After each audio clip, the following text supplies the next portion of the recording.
tonight for dinner we're having this yuk sung out the freezer. I'm just going to fry that off in some sesame oil. And I'm serving it in lettuce leaf cups with some rice. I've just put the meat in the same bowl as the rice, and we can kind of serve these up ourselves at the table. There were some extra sausages from the breakfast, so we're having toad in the hole.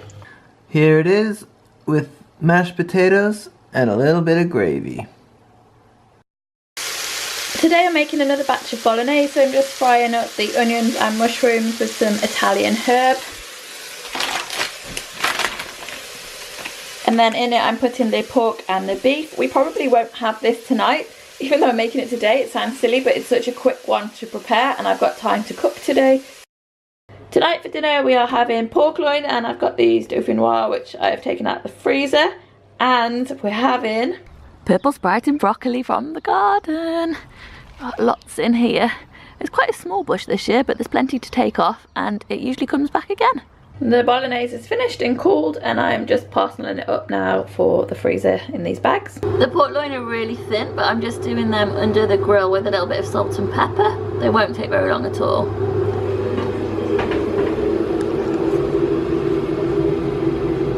And I'm going to boil up the broccoli. It's fine to eat the leaves, but I would just go for the smaller leaves because the really big ones get a bit tough.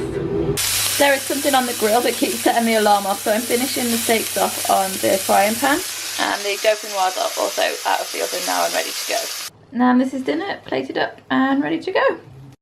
Tonight is takeaway night. We have ordered from Chili Spice, which is an Indian, and to start we're having shish kebab. And then we're sharing a rice, and I've got chicken sagaloo and Trevor has lamb masala, lamb madras. We're also sharing a keema naan. Tonight for tea, I've just taken these pizza bases out of the freezer, so having those with some mozzarella on them and some of this sausage, which is the local farm shop. They cure it themselves. Looks really good. And these are the pizzas out of the oven. I've only had half of the salami on mine and the other half just plain cheese. Tonight for dinner we're having sweet and sour chicken from the freezer, so I've just made some rice to go with it and it's all warmed up now. And here's another dinner ready to go. We're having minestrone soup for tea. So we've got some veg here, celery, carrots, courgette, pepper and cherry tomato. I've got an onion steaming away, and then we'll be adding these red kidney beans, and we'll be adding these chopped tomatoes as well, and possibly a stock cube. So there's a lot of veg in this one already. And there's all the ingredients boiling away, making a super tasty soup. Gotta wait for the carrots to soften up a bit. Nearing completion on the minestrone, so I've added some pasta. I've just separated it out to a portion size for the two of us because I don't want to add pasta. Oh my gosh, it's gone foggy. But you get the idea. Don't want to freeze it with the pasta in it. Here is the finished minestrone with a side of garlic bread. Tonight we're having an asparagus tart. I'm just making some chips wedges to go with it. I'm just going to do salt and pepper on these. There's a little bit of oil on the bottom of the pan. I'm going to pop them into the oven. I'm doing the tart on just a sheet of puff pastry. I've got it on a tray, greaseproof paper, and then the sheet of puff pastry, and I've just scored like a border around the edge so that bit will puff up, and then I put the filling in the middle.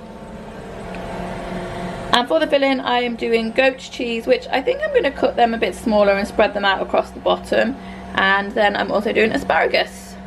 This is a tart ready to go in the oven. I actually ended up putting a few tomatoes on it as well because I thought that there was quite a lot of the base showing and it might be a bit plain without something else on it. Usually if I do like a red onion tart or something, I'll put a chutney across the bottom or a pesto. So that's why I've added the tomatoes for this one. But you don't want to put too many tomatoes because they are quite wet and they make the pastry soggy. This is all ready to go in the oven. There it is, plated up with a little bit of balsamic glaze on it, just for extra tastiness. For tea tonight we are having roast cauliflower with some harissa pork loin. And we're going to be having that with quinoa and lentils, which are just boiling up now. And I'm going to mix some pomegranate seeds into that as well, with some chopped coriander. Here is the final product, all plated up and ready to eat. This is a vegetable lasagna and a garlic baguette. We ran out of mozzarella cheese, on the lasagna when we were making it before. So just grated a bit of cheddar and parmesan because we still don't have any mozzarella cheese.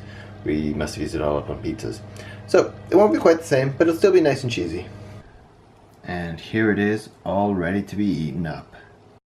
Hi guys, today I am making a meal for the slow cooker. It is a big batch of chicken chasseur, so I've got 2 packs of thigh meat there. I'm doing it with shallots, white wine, celery, carrots, some tomato paste, 2 packets of button mushrooms as well. And I'm going to put this yellow pepper in it because it needs using up, but I'm going to put this in much closer to the end because it will just disintegrate. So I'm going to get this all diced up and in the pan. It looks like snow out there. It can't be snow. It must just be like soft, sleety hail. It's April, for goodness sake. I've also added tomato puree, cayenne pepper and a chicken stock cube. Stir that all up with 2 cloves of garlic, and I'm going to add the chicken on the top. So I've also added the chicken thighs. I'm going to stir those in a little bit. The reason I'm concerned about the weather is because I want to add thyme to this, but the thyme is out there in the snow. This is going to be on all day, so I might just see how the weather does and get some thyme if it's not snowing. I've just added the thyme to this, and you can see the chicken thighs are kind of just breaking up already. It's still got a couple of hours left to go. I want it to thicken up a bit because the sauce is very liquidy, which is just kind of what you get when you do slow cooker cooking. So I've taken a few tablespoons of the liquid out and I'm mixing it up with some corn flour, and then I'm going to go and add that back in to try and thicken it up a little bit more. So it was my intention to serve this with mashed potato, but I just ran out of time, so I'm serving it with pasta, and I'll make the mash probably tomorrow to go with the rest, which is going to go in the freezer. It's takeaway night and we're having Chinese from Hong Kong City Express. To start with, we're having these chicken wings, and we're also having chow mein, egg fried rice and sweet and sour chicken balls.